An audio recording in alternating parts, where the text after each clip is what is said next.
Good day mga idol, narito tayo para malaman ang tamang pagkondisyon at vitamin sa mga player na kalapate ay mahalagang upang mapanatili ang kanilang kalusugan, lakas at pagganap sa paglipad.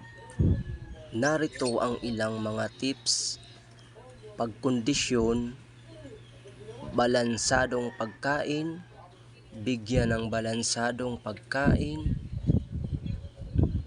na may sapat na protina, 15 to 20% vitamina at mineral.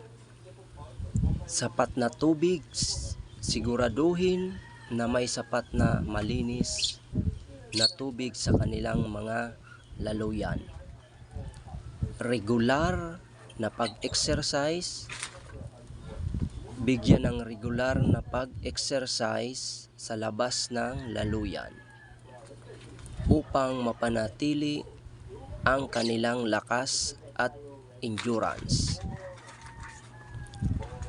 Pag-training, train ang mga kalapati na lumipad ng mahabang distansya at sa iba't ibang direksyon.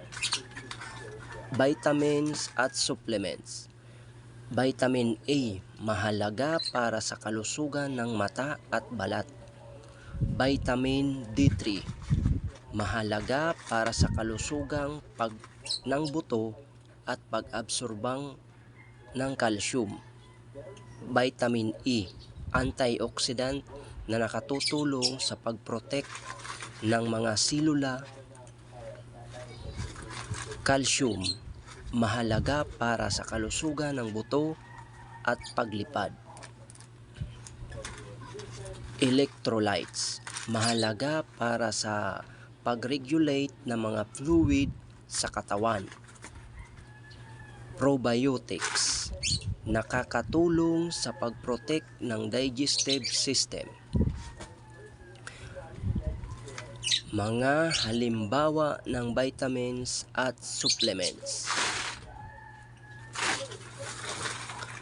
Abitec multivitamins, Nutribird multivitamin, Pigeon Vitality, calcium carbonate, electrolyte powder.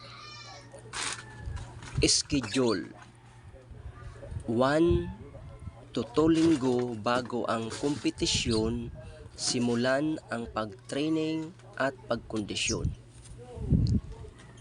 1 linggo bago ang kompetisyon, bigyan ng mga vitamins at supplements.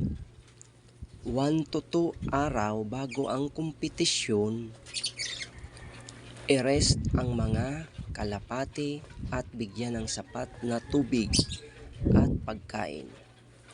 Tandaan na ang bawat kalapati ay may kanya-kanyang pangangailangan.